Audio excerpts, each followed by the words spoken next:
All right, hello. It's 9:30, November 24th. Welcome to the weather update, the day before Thanksgiving, and an absolutely perfect day. I have a beautiful video from the Pine Barrens to share with you a little later.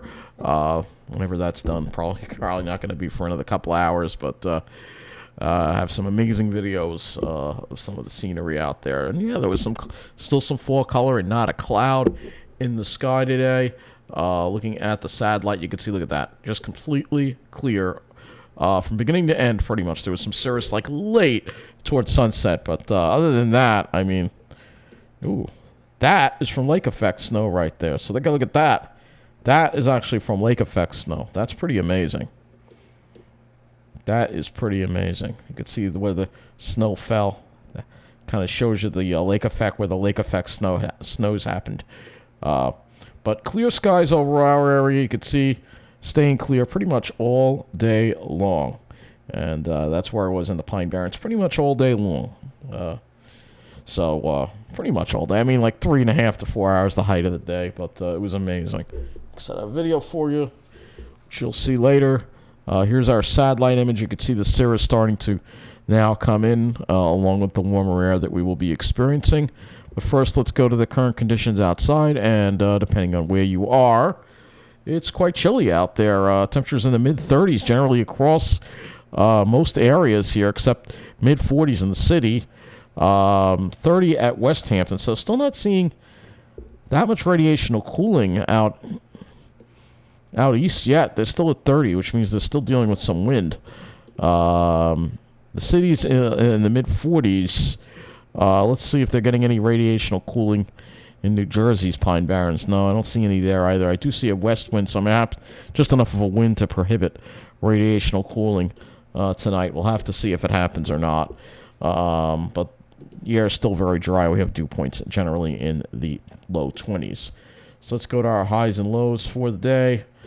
Low temperatures first.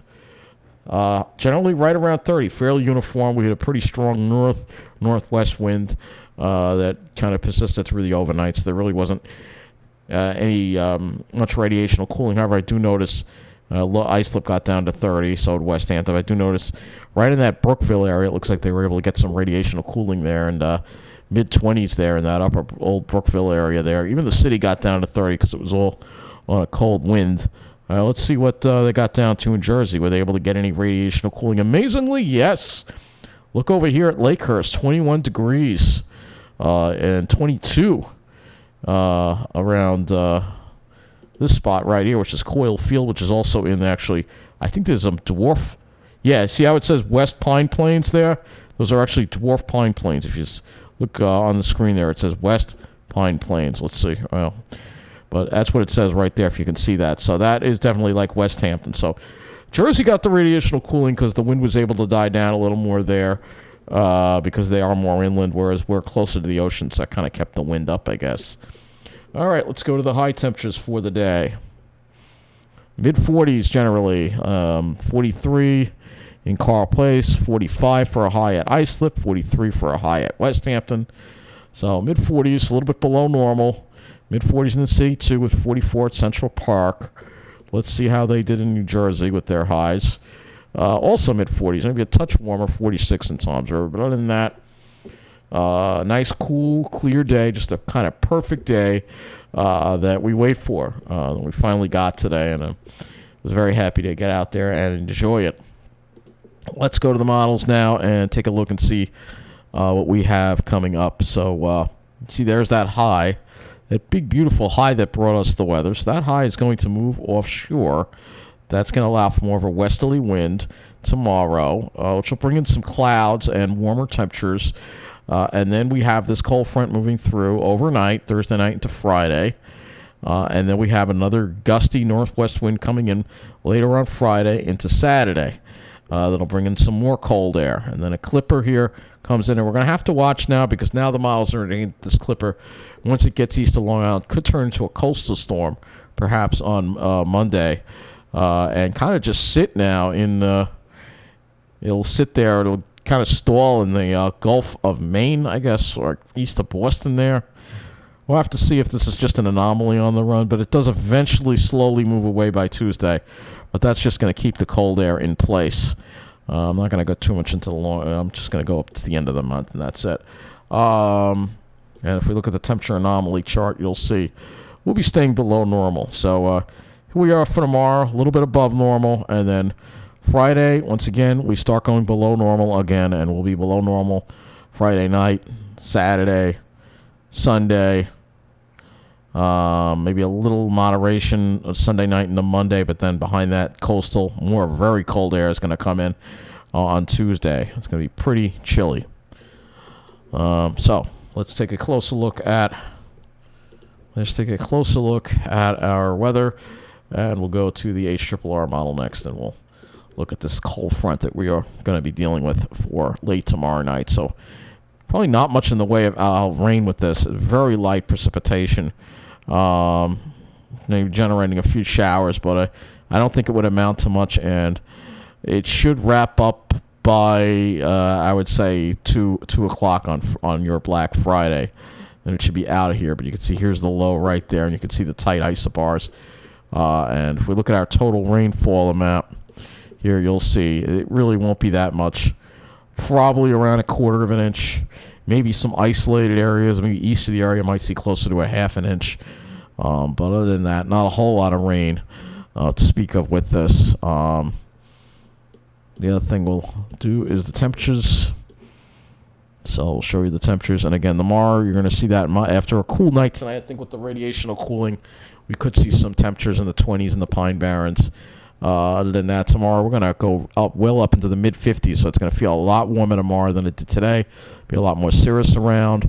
And then temperatures won't really drop as much tomorrow night with the cloud cover and the warmer air ahead of that cold front. And then here is Friday. So Friday morning is actually going to be a lot warmer than the Friday morning. You'll have temperatures probably in the mid to upper 40s, but then by the afternoon, temperatures are going to be dropping to the 30s with that return to that northwest wind.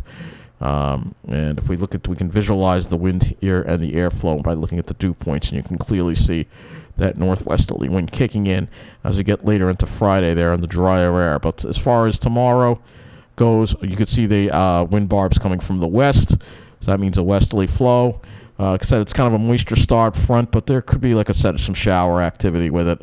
But then look at that. You can see that cold, drier air really sweep in to the area after that. So let's go to the GFS next, and we will look at our temperatures beyond what the HRRR has. So here's the GFS, and you will see here on the GFS that you'll see that temperature drop, especially for overnight. Not quite as dramatic as the HRRR. In fact, it doesn't really have it going below freezing over Long Island on Saturday morning, but I have a feeling it might because Saturday we're going to be struggling to reach 40 degrees. It's going to be pretty cold on Saturday. And then Sunday, look at that. We're still going to be dealing with cold. And you can kind of see where there's a front now that's stalled off to the south, and that is going to be the focal point when this clipper comes along to generate that coastal storm that we'll have to deal with. And we'll take a look at that in a little bit too. But behind that coastal storm, here we are Monday, struggling to reach 40 degrees. We go into the mid-20s, low to mid-20s probably overnight, and Tuesday we're going to struggle to make it much above the mid-30s. It's going to be very cold. That's the coldest day of the period. And then after that, we enter the month of December, and I'm not going to really go much beyond that, but it looks like another cold day. All right. We'll look at our dew points to show you the airflow again. You can see there's that front coming through again. Northwest. It's a little more of a westerly flow this time, so it might pick up more clouds off the lakes. I don't know if we're going to get another clear day like that. But you can see Sunday moderates a little bit. There's the storm right there forming, and then behind it, very strong westerly winds and a really cold, dry air mass behind it. We can look at the winds next. So let's go to the winds. This is going to be another concern for Friday. Behind the Friday afternoon, we're going to start seeing those winds pick up, especially offshore. You can see some gales offshore, perhaps over the eastern part of Long Island. Saturday, still breezy. Sunday, it lights up. But then here comes this coastal storm that could cause some strong winds. It looks like most of the strong winds on the GFS would be a problem more for coastal New England than for our area. But we will have to keep an eye on that as well. So next, let's go to the NAM. Let me go back to the precipitation mode and look at the NAM next with this next frontier we have. We have the 0Z NAM to look at, so let's look at that and get an idea. Again, tomorrow will be dry, but then rain moves into the area probably after midnight tomorrow night. But your Thanksgiving should be a decent day, just not as sunny and clear as today, but warmer.